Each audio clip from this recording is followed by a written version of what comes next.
right, well, unfortunately right now what's going on is the guys here who own, or I guess the people who work here at this plant, they're not really helping us out. Nobody's really doing a good job. Like, for instance, they just put the trailer here, which blocks me from leaving out. On top of that, the guys who showed up here with the crane, or the crane unit, the crane guys, their crane is not as big as the crane I used last time to pick up the other silo.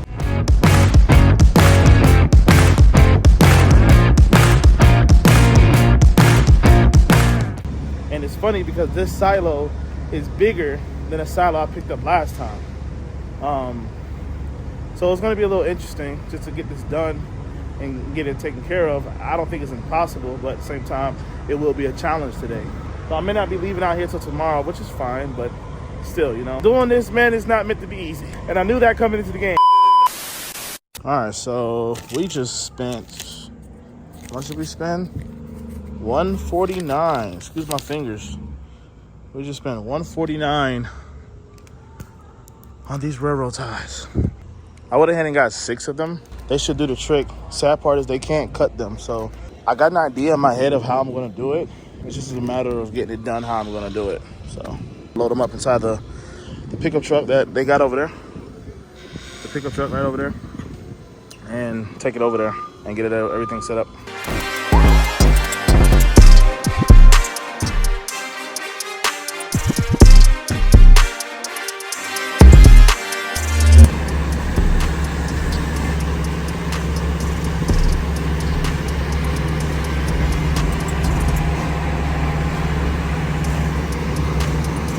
What up? You got good damn boards? Yeah. So that piece right there broke from there. So it broke. It snapped. Good thing we got hard hats though, right? Oh boy. When it snapped, I was right there when it snapped. And I built like, you know, try to get underneath it.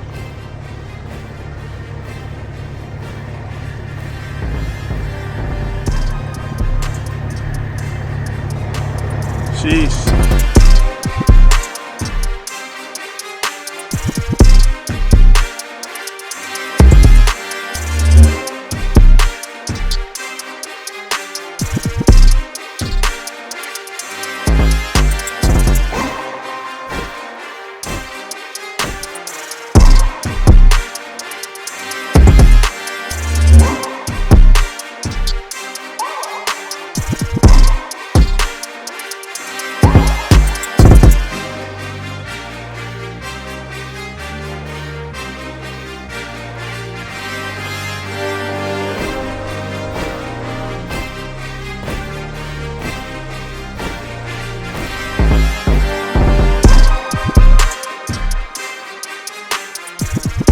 What's up guys, I hope you're enjoying the video so far. This is day 2 of the video.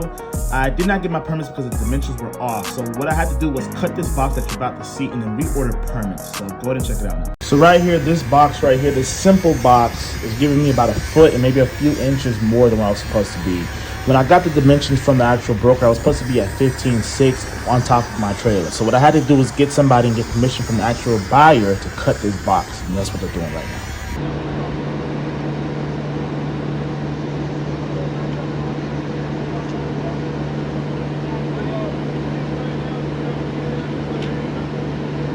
So this right here was probably the most difficult part of the entire trip, was getting out this facility because it was so tight and so congested that I had to figure out some way to back this thing up and jackknife it basically without, you know, obviously thinking I'm going to damage my trailer or anything like that, because I've never done a jackknife this deep with a load like this. So what I did was got it to this point and got my powder cards. I actually got out the truck later, and you're going to see that, and I instructed them on what I wanted them to do and how I wanted to do it and how I wanted to approach it.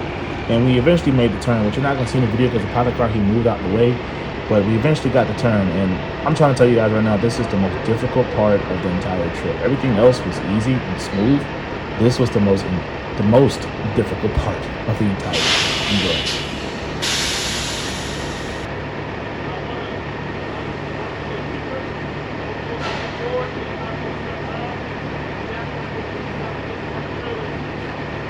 Also, something else I want you guys to remember, if anybody is thinking about doing oversized, whether you're hot shot or flatbed or step deck, whatever, when you have pilot cars or escorts, you are the boss. You know, I know for the first rodeo, it may be a little intimidating because this is your first time.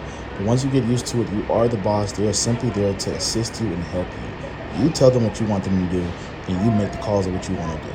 It's your load. You're the boss. You're paying them. They're there to support you and there to get you out of any situation that you may put yourself in or whatever.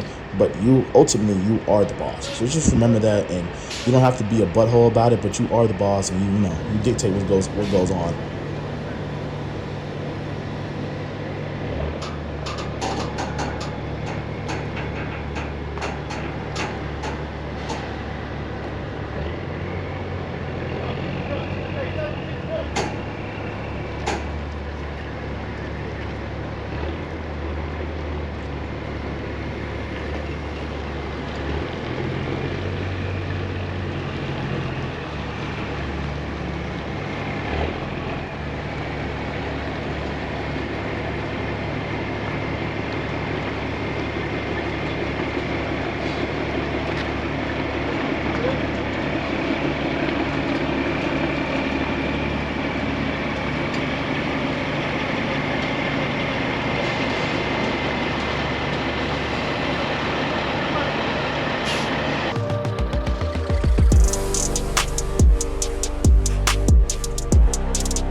So, just going to give you guys a little heads up what's going on. We finally got the permits, got everything situated.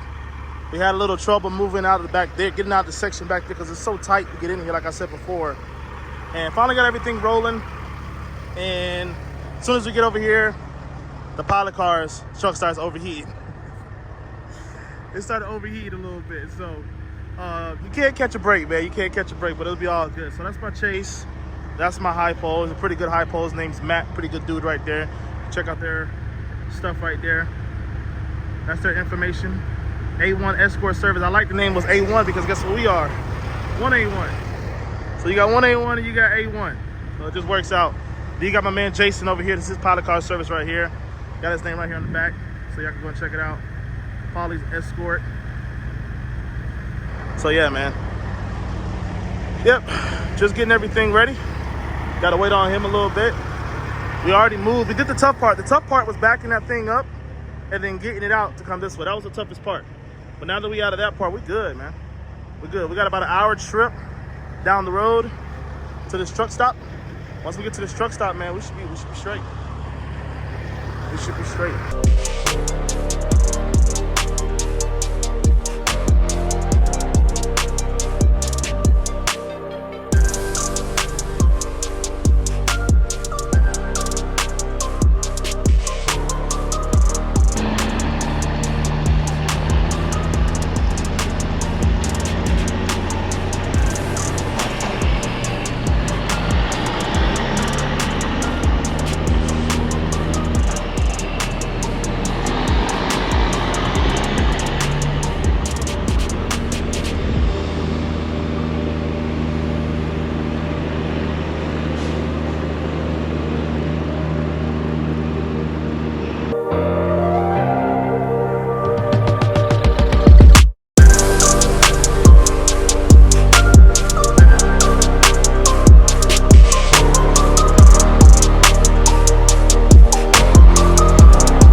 All right, good morning, people. Good morning. Here for the night.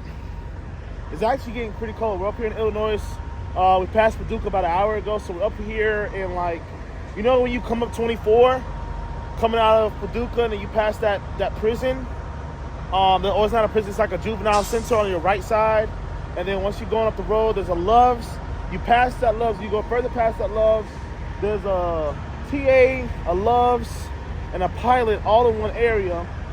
And they're not the biggest truck stops in the world. Well, that's where I'm at right now. I think one of these chains I gotta tighten back down again, so I'm gonna tighten it down in a minute. Yeah, definitely gotta secure that. So I'm gonna secure that. I'm gonna put my gloves on, 'cause I just, wash my hands. But yeah, man, so far the trip's been good. We got about 3 hours and 40 minutes if we go straight there. But knowing this permit, probably gonna be about 4 hours and 30 minutes. So fine with me, maybe a little longer. So technically this was supposed to be a super load. I mean, you guys saw throughout the video, it was supposed to be a super load. They were supposed to cut. Well, this part right here wasn't supposed to be here. I guess nobody took pictures or nobody measured that. Nobody knew it was there. So when I picked the load up, this load actually ended up being 16.8. Now I know a lot of you guys say, well, why don't you just rotate the tank so that way it could be a certain way? Well, if I rotated the tank, my chains on the back wouldn't be crisscrossing. It'd be a whole lopsided ordeal. I needed my chains to be a certain way so that way I could hold them together back there and do what I needed to do. So that had to stay where it was at. And plus, that's where it was at on the ground too. So I had to get somebody to go up there and cut it. That way we can be at 15.8. And even 15.8 wasn't what I was trying to measure myself out to be. Because we were at, when I did all the measurements that he gave me, I was supposed to be at 15.6. But because I'm not at 15.6, I'm at 15.8. So I'm still tall. But I was able to get a permit. It was almost considered a super load. Now, I don't know every single state, but I believe in certain states, and correct me if I'm wrong, if you're a heavy haul guy, you know better. And matter of fact, I guess after this video, whatever my next video drop, I'll have a little bit more information on you what a super load actually is. Because I think once you get to 16 feet, man, and I don't know if that's super load or not, but once you get to 16 feet, stuff starts getting difficult. So I can only imagine it probably is super load. I know 17 feet is super load. I know that. But 16 feet, I think in certain states, it does get to super low level. Right now I'm waiting on my pilot cars. I got two cool pilot cars. They're pretty good guys. I have nothing to say about them so far right now, honestly. Other than that, man, we good. I had to fill up yesterday. I had to drop the trailer, then fill up. That was the first time I ever filled up without my trailer, or, while I'm on the road without my trailer. So that was interesting. I know it's not like oh wow, it's just, but at the same time I've seen guys do it, so that's the first time I had to do it, you know what I mean? Great securement. Yeah, man. Get into the bag. Alright, so he just struck this bridge right here. What we're about to do is we're about to see where we can clear it at. I mean, honestly, Yeah, we still got quite a bit of traffic. Hold on 1 second. I don't know if you can see it, Jason, but the shoulder looks a little taller to me. Yeah, let me see if I can clear it on the shoulder. Alright, we're still rolling on the shoulder because I cleared it on the shoulder. Alright, I'm gonna hang out in too because everybody's getting over. So when a situation like this happens, when he strikes, it depends on the strike. Something depends on your hypo, depends on what you feel comfortable with. But when you strike, you're supposed to stop, and then see if you can crawl underneath the bridge. See if you can find a point of the bridge that's actually where it needs to be. If it's at the height that you need to be. He just said he cleared the shoulder, like I said.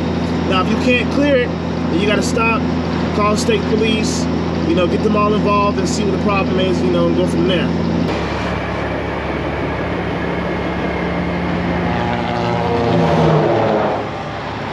Yeah, you're clearing that thing.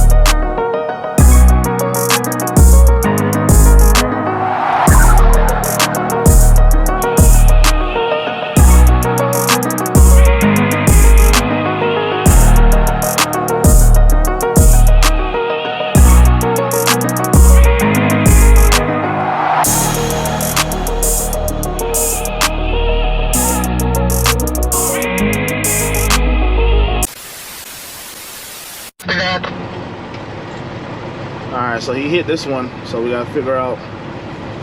Hey, the shoulder on the left was like the high side. It's not that it's the high side, this opposite side is lowish.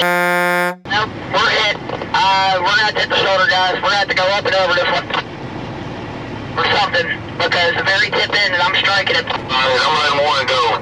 I'll have to get out with a height stick. I'm gonna need your height stick there. I'll bring mine out. Give him my height stick so that way we can measure how tall it is. What does it say on it? 16-1 on these three.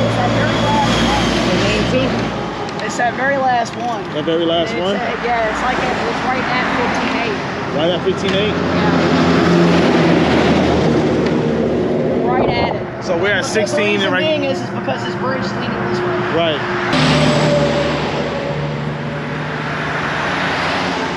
Very edge. It's not as far as on this side. It's the edge of that beam is 15.8.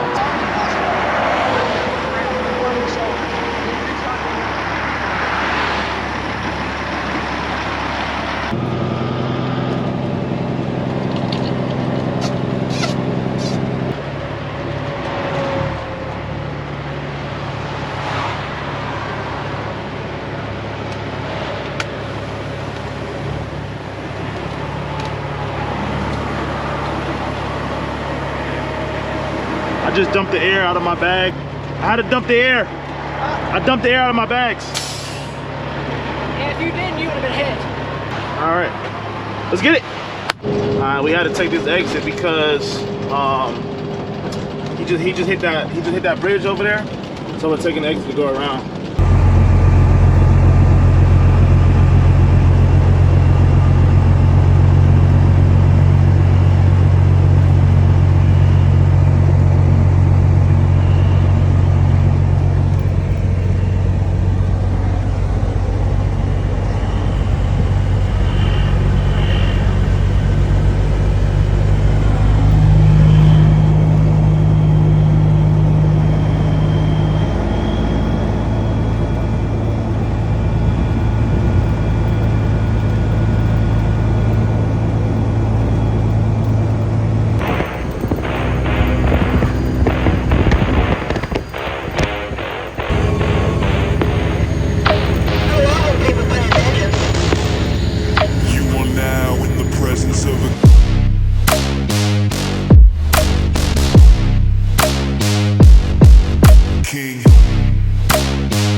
This line of traffic. I'm good? We can't go nowhere. I got it blocked.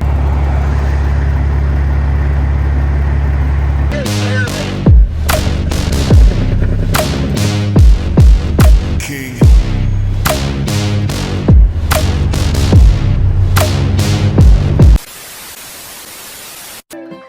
Yeah.